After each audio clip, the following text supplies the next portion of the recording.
They call it Cajon, Spanish for box.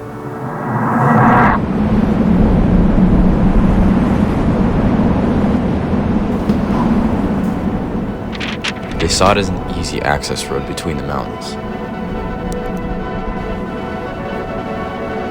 A place where engineering met its match with nature. But was it anything but easy?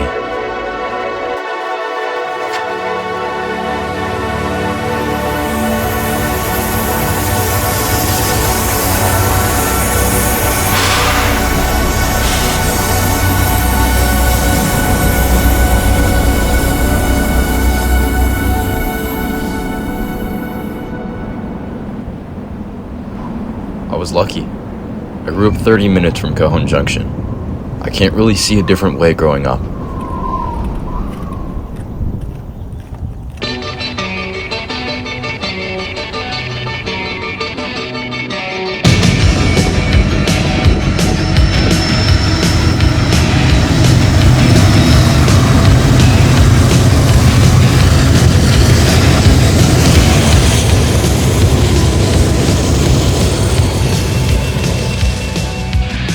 Cajon Pass is one of the most photographed railroad spots in the entire world, but it's also essential to Los Angeles. At Barstow, trains are prepared for their descent into Los Angeles through Cajon. Around 60% of Port of Long Beach container traffic moves through the pass on a daily basis. Without it, the city would struggle to function.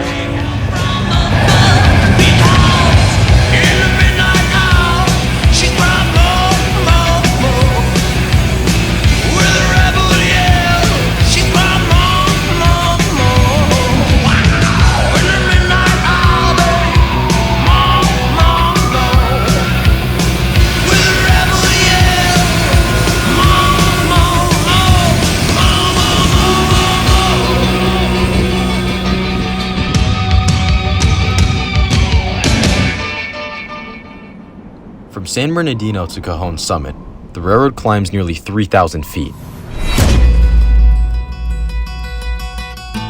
Since 1885, the battles against the pass really haven't ended. The California Southern Railway, the ATSF, the Union Pacific, the Southern Pacific, each one carving a path through a landscape that seemed to fight back against them. But it didn't take long for Cajon to earn a reputation.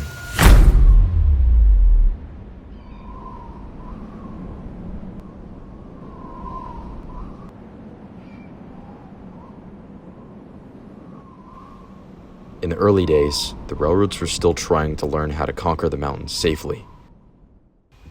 Runaways, collisions, they all were common. Historians estimate that at least a dozen major accidents have occurred in the pass's history. And before modern history, who knows how many more. It was very deadly. Each wreck solidifying Cajon deeper and deeper into history. But what was it like to face this mountain in the steam era? How was it to document that time? There was one person who might know.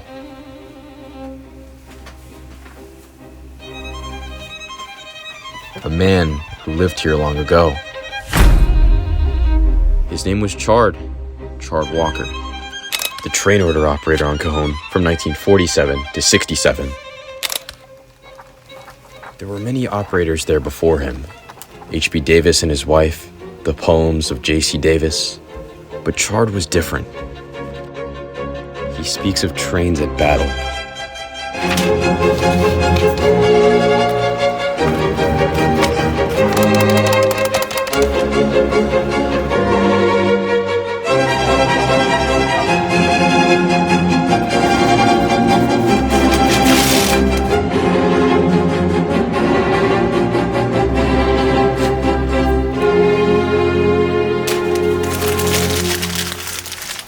Turns out, trying to figure out what it was like is a lot harder than it looks.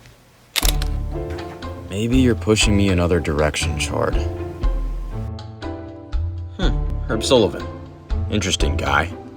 He looked 40 pounds of camera gear from Cajon Junction to his trademark curve. He witnessed the pass once it finally started to get a grip in the 1920s, when runaways were a bit less common, but steam was still ruling on the pass. Sullivan was even featured in many early editions of Trains magazine, boosting his notoriety and telling the drama of what happened on Cajon.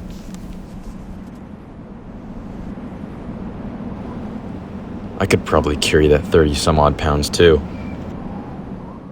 That's it! I knew that Sullivan carried his 35-pound backpack of camera equipment, and I thought maybe a way to figure out what it was like is to do the exact same thing, except 100 years later.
It's been a little over 30 years since the last major train derailment happened on the pass.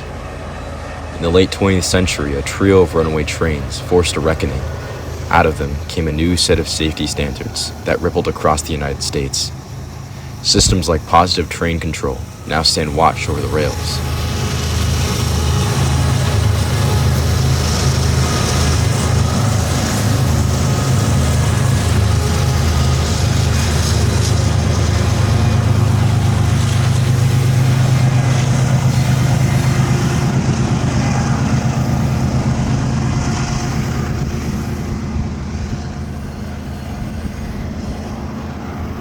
There's a place where the mountain can't disrupt, where the history of Cajon is remembered. A place called Hill 582.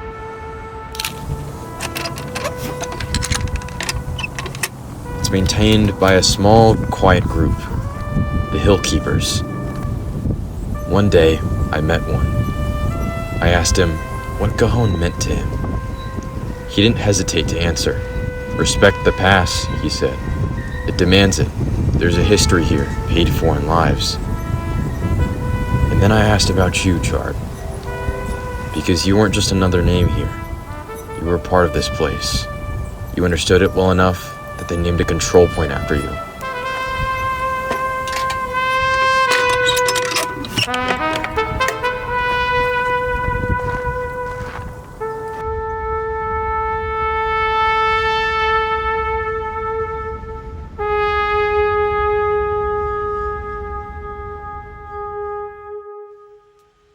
But you weren't the only one who's remembered here, Chard. There are people here who witnessed the same battle remembered here. The same battle you fought so hard to document. You, Sullivan, Kistler, and everybody else didn't just document Cajon. You captured what it was truly like, the emotions of the fight.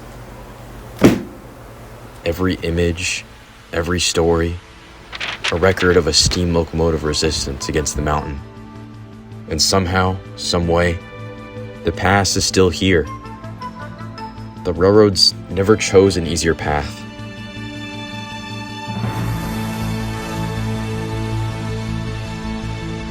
There's just something about that sticks.